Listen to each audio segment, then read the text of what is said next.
बिस्मिल्लाहिर्रहमानिर्रहीम। अस्सलाम वालेकुम। मेरा नाम है ज़िशान उस्मानी। आजकल पाकिस्तान में मुसाफिरों की ऑफलोडिंग चल रही है, यानी कि एक बंदे के पास टिकट भी होता है, वीज़ा भी होता है, सफरी दस्तावेज़ात भी तमाम मुकम्मल होती हैं, वो जहाज़ में बैठने के लिए जा रहा होता है, इमिग्रेशन भी होती है और आखिर में उसको जहाज़ से ऑफलोड कर दिया जाता है और इस ऑफलोड की स्टैम्प उसके पासपोर्ट पे लगा दी जाती है। ये स्टैम्प बहुत बुरी चीज़ है, क्योंकि एक दफ़े पासपोर्ट पे लग गई तो ज़िंदगी में आगे जितने आप उस पासपोर्ट के ऊपर वीज़ा अप्लाई करते रहेंगे, उसके लगने के चांसेस बहुत कम हो जाते हैं। ये ऑफलोडिंग क्या होती है, ये क्यों की जाती है, दुनिया में कौन से सिस्टम्स है जिसकी वजह से ऑफलोडिंग की जाती है, पाकिस्तान में क्या हो रहा है, किन वजूहात की वजह से ऑफलोडिंग हो रही है और आप इससे बचने के लिए क्या कर सकते हैं, ये उन्वान है हमारी आज इस वीडियो का। मैंने बहुत ज़्यादा ट्रेवल किया हुआ है, तो ये वीडियो आराम से सुन लीजिए, इससे आपको बहुत कुछ सीखने का मौका मिलेगा। ऑफलोडिंग दुनिया में 7 वजूहात की वजह से होती हैं। पाकिस्तान में अभी तक कोई 8,000 लोग कराची से ऑफलोड कर दिए गए हैं। इस्लामाबाद, लाहौर, बाकी तमाम एयरपोर्ट को मिला के 3-4 हज़ार और हो गए हैं, तो तकरीबन 12,000 लोग अभी तक ऑफलोड किए जा चुके हैं जहाज़ों से। ये तमाम लोग वो थे जिनके पास प्रॉपर टिकट था, प्रॉपर वीज़ा था जिस मुल्क में जा रहे थे उस मुल्क का, और इसके अलावा तमाम सफरी दस्तावेज़ात भी उनके पास मौजूद थी। उसके बावजूद ऑफलोड कर दिए गए। तो क्या वजूहत होंगी जिसकी वजह से इनको ऑफलोड कर दिया गया? कुछ वजूहत हम डिस्कस करते हैं।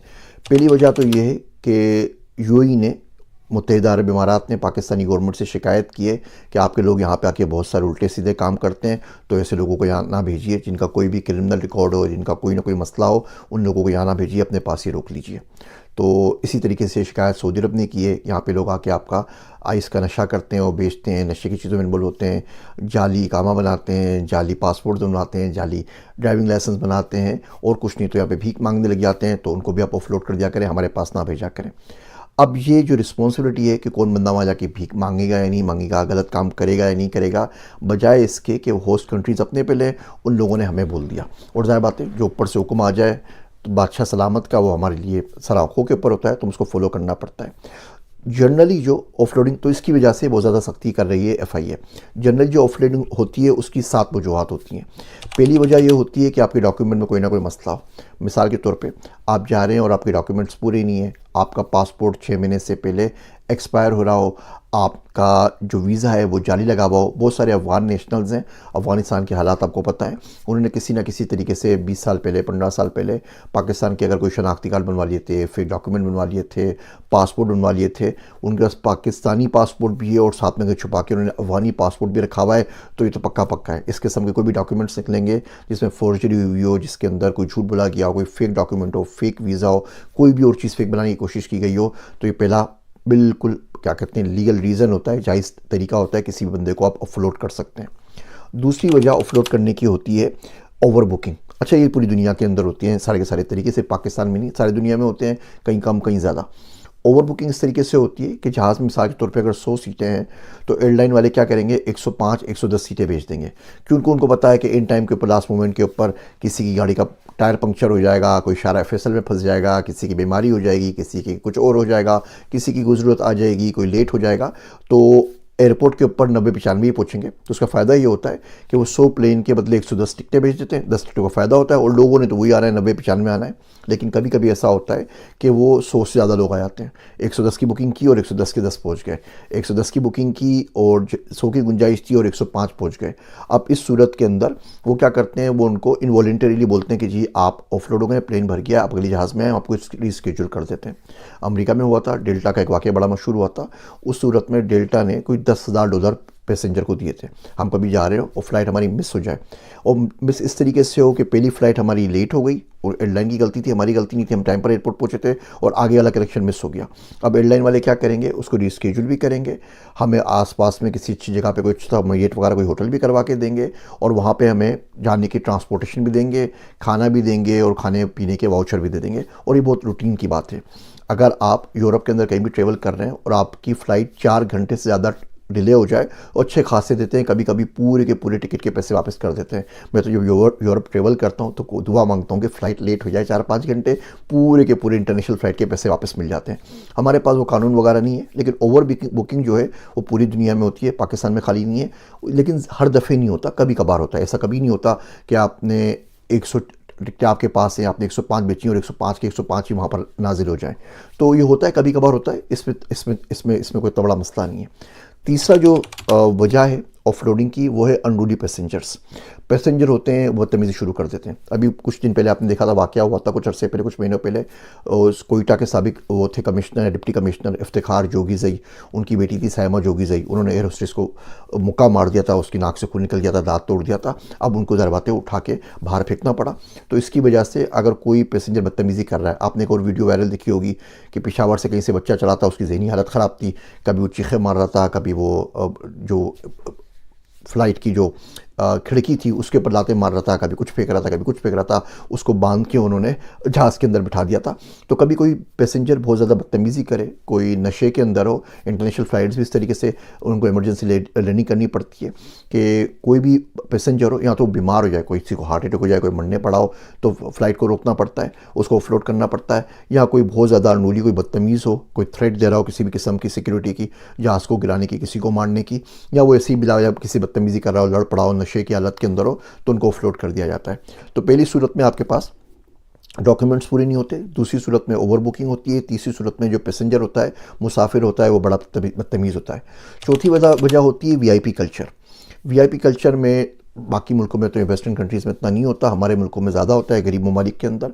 अगर आपको याद होगा तो अप्रैल में मेरे ख्याल से कोई वाक़या था कि जद्दा से शहबाज शरीफ, मरीम नवाज़ वगैरह सब लोग आ रहे थे जहाज़ के अंदर, और उस जहाज़ को इस्लामाबाद आना था, लेकिन क्योंकि उनको लाहौर उतरना था तो पूरे जहाज़ को डाइवर्ट करके लाहौर उतार लिया गया, और जो बेचारे मुसाफिर थे वो बेचारे ख्वार हो गए उसके चक्कर में, और वो बेचारे 1.5-2 घंटे लेट पहुँचे इस्लामाबाद। लाहौर के बाद प्लेन इस्लामाबाद आया।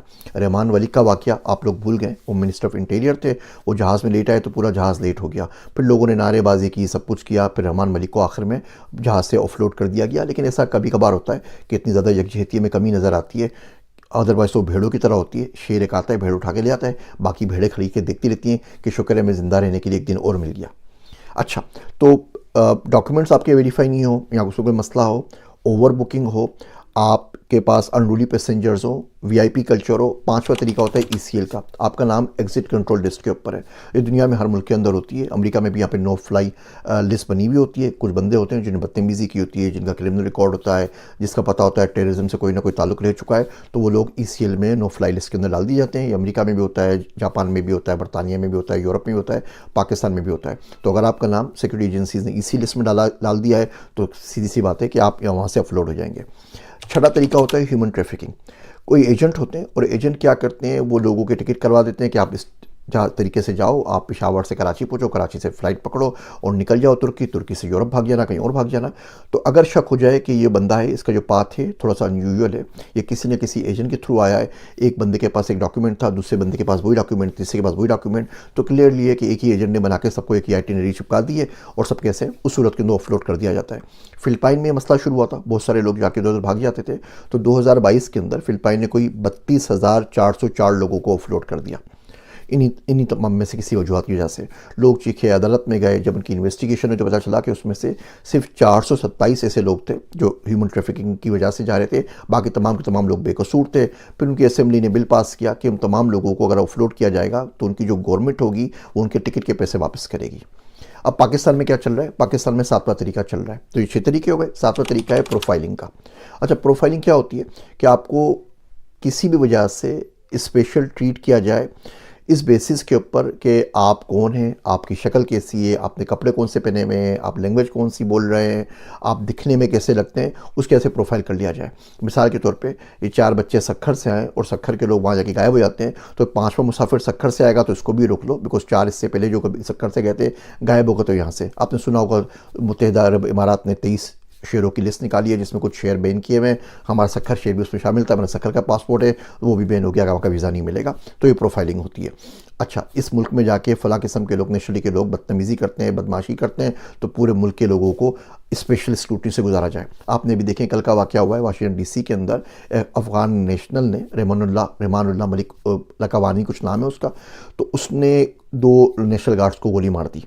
तो फ़ौरन उसके 4 घंटे बाद ट्रंप ने, इंतज़ामिया ने अनाउंस कर दिया, USCIS ने, कि किसी भी अफ़गान नेशनल का किसी भी किस्म की इमिग्रेशन प्रोसेस नहीं होगी। अब एक बंदे ने काम किया और पूरे का पूरा मुल्क गया।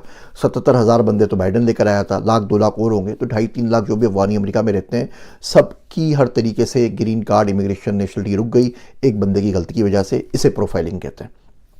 मैंने पाकिस्तानी पासपोर्ट के ऊपर अल्हम्दुलिल्लाह 127 मुल्कों का ट्रेवल किया है। पूरे का पूरा एशिया ट्रेवल किया है, पूरे का पूरा यूरोप ट्रेवल किया है और दुनिया भर में कहीं ट्रेवल किया है।